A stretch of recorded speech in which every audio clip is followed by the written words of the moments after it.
ce que j'essaye de faire passer pendant les cours, c'est de permettre à la personne d'aller vers elle et d'aller à la recherche de cette personne qui est en nous, qu'on n'a plus vue depuis longtemps finalement, parce qu'on est tellement préoccupé par nos soucis au quotidien, la maison, les enfants, l'école, le prêt qu'on doit rembourser tous les mois, etc.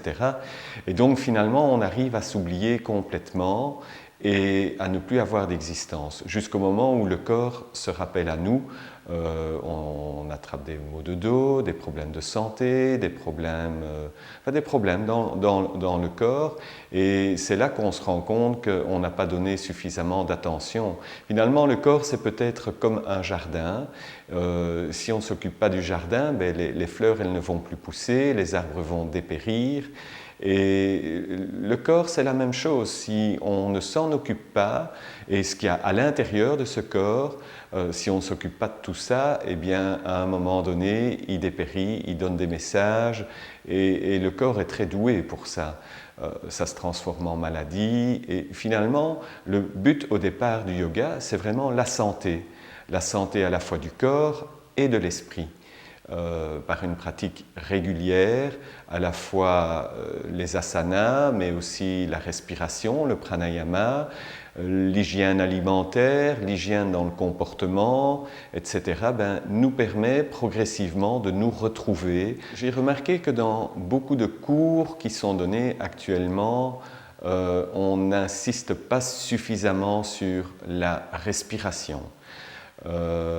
C'est vraiment un élément pour moi qui est fondamental dans la pratique du yoga parce que la respiration permet d'abord d'oxygéner le corps, mais elle permet aussi, quand on prend un petit peu de temps pour la connaître, elle nous permet aussi de prendre du recul avec ce qui nous entoure et de revenir au corps.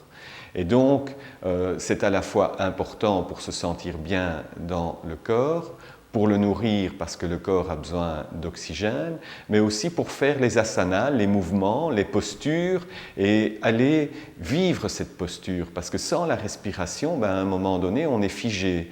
La posture n'a plus de vie, la posture est en train de mourir. Et donc la respiration donne de la vie à cette posture. En plus, je dis souvent aussi pendant le cours que ta respiration, c'est ta meilleure amie.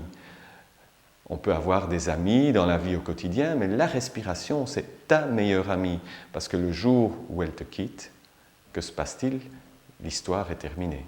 Ce que moi j'invite le pratiquant à faire, c'est déjà d'essayer de sentir l'air qui passe par les narines. Donc moi je dis souvent, mais écoute, prends le temps de sentir l'air passer par tes narines et quand tu inspires, et sens l'air passer par tes narines quand tu expires. Et déjà là, tu commences à être relié à ta respiration. Donc l'effort au départ n'est pas très compliqué en soi, il faut aller juste à la rencontre de cette respiration, la sentir, l'observer et voir qu'est-ce qui se passe dans le corps quand tu respires. Quand on pratique le yoga, on peut le pratiquer sans être relié à soi, sans être centré, mais ce ne sera plus du yoga, ce sera peut-être du stretching. Donc ici, moi, ce que j'aime bien partager avec les élèves, c'est vraiment qu'ils arrivent à ressentir le corps, à éprouver des sensations qu'on ne nomme pas, qu'on ne colore pas, qu'on n'ajoute pas d'adjectif à ces sensations. On est vraiment dans l'observation de ces sensations, la recherche de cette sensation, la découverte des sensations. Donc de sentir les étirements dans le corps, dans la respiration, dans le mental. Voilà, on ressent beaucoup de choses, parfois un apaisement, parfois de la joie. Ce que moi je dirais en un mot, soyons ouverts. Soyons ouverts sans se juger, sans commencer à se critiquer parce qu'on a des sensations inconnues. Il faut accepter d'aller vers l'inconnu. Je pense que ça, c'est aussi quelque chose d'intéressant avec le yoga. On parle souvent dans le yoga de s'abandonner au divin, donc c'est de s'abandonner à l'inconnu. Et c'est ça qui est intéressant. Les sensations dans le corps, c'est souvent quelque chose de mis sur le côté pour des raisons morales ou autres. Ici, on ressent des sensations tout à fait, parfois extraordinaires, et parfois qui sont comme des électrochocs. Et donc, oui, c'est vraiment un monde de sensations. Personnellement, je pense effectivement qu'à l'heure actuelle, le yoga est en train de se répandre en Europe, aux États-Unis, peut-être un peu partout dans le monde. Je vois beaucoup de yoga fitness, ce que j'appelle en tout cas du yoga fitness, et je n'ai encore une fois rien contre.